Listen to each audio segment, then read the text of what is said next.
1995, en condiciones precarias, miles de mujeres fueron esterilizadas quirúrgicamente en el Perú y muchas veces sin consentimiento válido.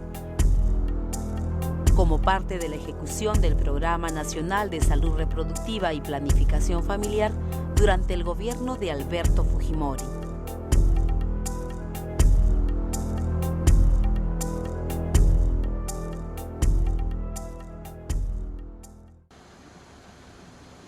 El 3 de julio de 1997, Celia Ramos fue visitada por enfermeras que la acompañaron al puesto de salud del caserío de La Legua en Catacaos, Piura, para ser sometida a una operación de anticoncepción quirúrgica.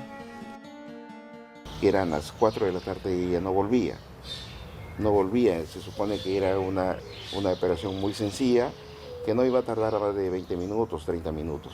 Y nos encontramos con una sorpresa, ¿no? En realidad nos indicaron de que ella había tenido complicaciones y que había sido necesario trasladarla al Hospital Regional de Piura. Yo personalmente me movilicé hasta Piura. Me enteré que Celia ya no estaba en el Hospital Regional, y había sido trasladada a la clínica San Miguel de Piura. El cuadro que se presentó era muy triste y nos indicaban de que había sufrido un paro cardíaco y había estado aproximadamente o algo más de 2 horas sin que tenga irrigación de oxígeno al cerebro y nunca pudo recuperarse. El día 19 de julio, Celia falleció.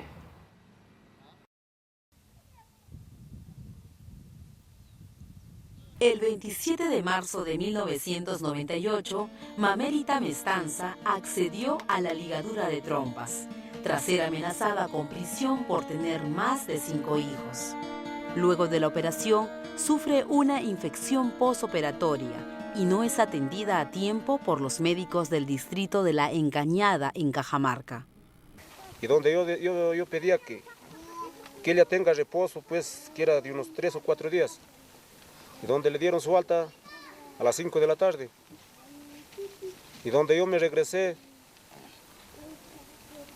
nuevamente al hospital y yo pedía que lo regresen para que venga mi esposa como fue, pues sana y buena. Yo lo bajé trayéndolo para acá en la ambulancia. Lo bajé a ella, pero deshecha. Lo llegué, pero ya ella total mal, porque lo sentía el cerebro, lo sentía la columna. Le venía gómitos. Entonces a los 2 días los doctores me dijeron que eso es cuestión de la anestesia. Y me dijo que agarre un fósforo y lo prenda, yo me dijo, al brazo izquierdo. Que si lo bota el brazo izquierdo, me dijo, entonces está haciéndose la cojuda.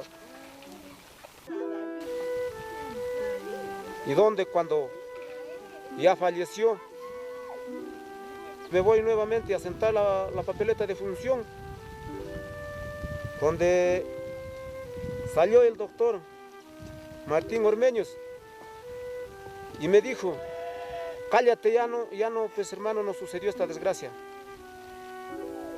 Pero yo en ningún momento me podía callar, ni en ningún momento podía estar tranquilo por haber quitarme a mi esposa, pues, de lo sana y buena.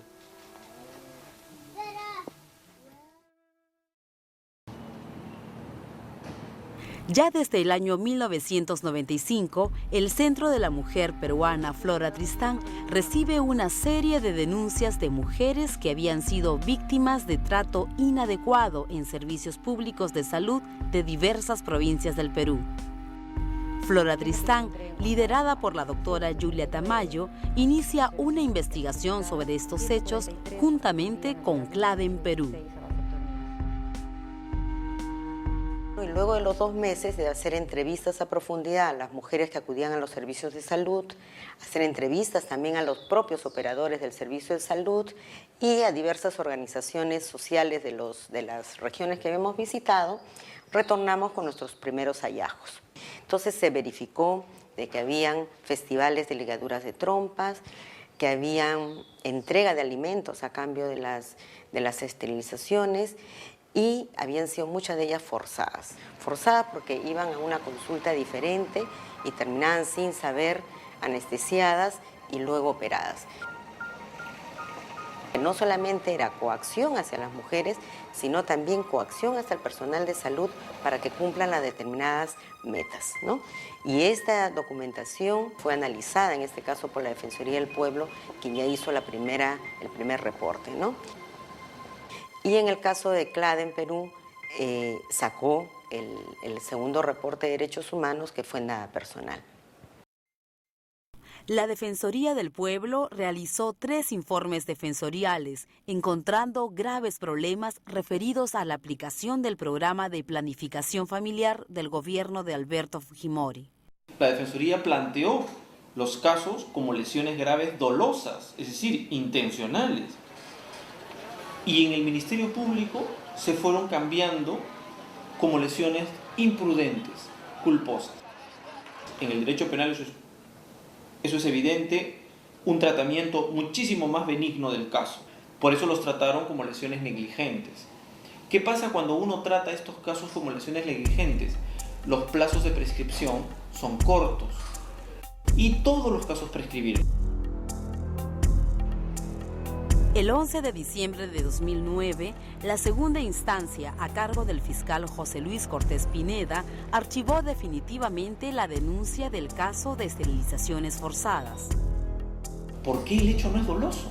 El Código Penal prevé en el artículo 121 que cuando una persona causa a otra una grave lesión, y el propio Código dice, ¿cuándo es grave lesión? Cuando suprime una función importante y vital de una persona. ¿Qué le han hecho estos médicos a estas mujeres? Han suprimido una función vital. ¿Cuál es? La reproductora. ¿Lo han hecho con dolo o con negligencia? Con dolo.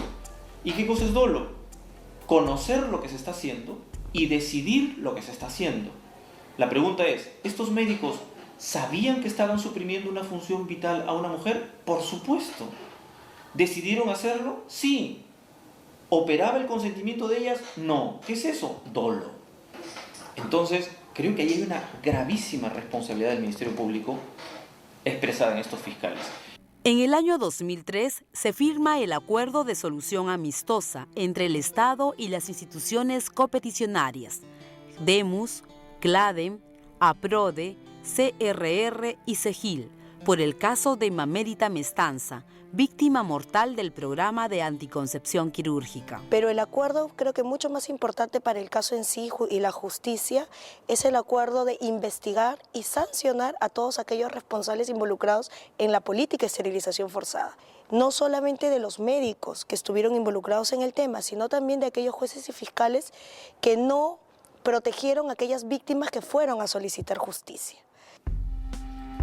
Actualmente, DEMUS ha interpuesto una petición ante la Comisión Interamericana de Derechos Humanos. Era mejor aún, habiendo tenido el caso de Mamérita Mestanza en la Comisión Interamericana de Derechos Humanos, que la propia comisión ya definiera el tema, ¿no? Si la comisión lo llevara a la Corte y así ya hubiera una sentencia que obligara mínimamente al Estado peruano a volver a mirar el caso. La jurisprudencia de la Corte Interamericana de Derechos Humanos, vinculante para nosotros, que en esos casos de delitos que impliquen graves violaciones a los derechos humanos, su persecución penal es intemporal, es decir, no prescribe.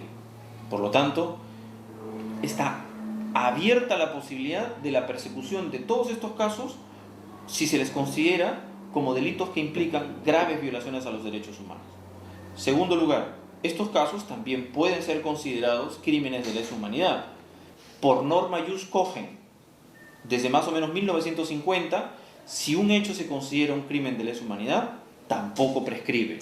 O sea que se le considere un hecho de graves violaciones a los derechos humanos, o sea que se le considere un crimen de lesa humanidad, estos casos aún no han prescrito.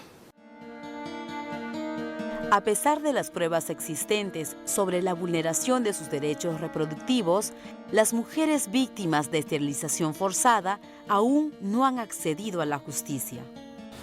Han pasado 14 años y a estas alturas es triste recordar. Es triste recordar lo que sucedió, pero más triste es saber de que hasta la fecha no hemos encontrado la justicia necesaria, la justicia correspondiente.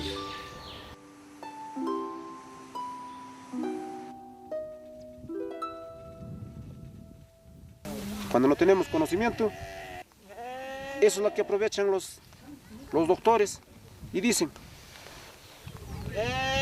yo hice esta operación y no me botan de mi cargo, yo siempre sigo en mi cargo. Yo siempre estoy pidiendo y vuelvo a decir que esos doctores de ese tiempo que hicieron esas operaciones, estas ligaduras de trompas, que deben ser sancionados y no deben tener ese trabajo. Está también todo el tema de la discriminación hacia las mujeres pobres, rurales e indígenas, porque es a ellas que se enfocó la política. Y como ellas, que fueron las víctimas de este tipo de política, hasta la fecha no acceden a ningún tipo de justicia. Ninguno ha terminado. Pero también lo que se busca es que nunca más vuelva a repetirse una política de esta envergadura y no se ataque al cuerpo de las mujeres, ¿no? Y que principalmente el Estado mire de que la mujer tiene todo el derecho de decidir sobre su cuerpo, que ella defina qué desea hacer o no con su cuerpo y no que haya una política que las obligue a hacer algo que ella no desea. Que el Estado reconozca que tipos de estas políticas son casos de lesa humanidad para que no se vuelvan a repetir nunca más.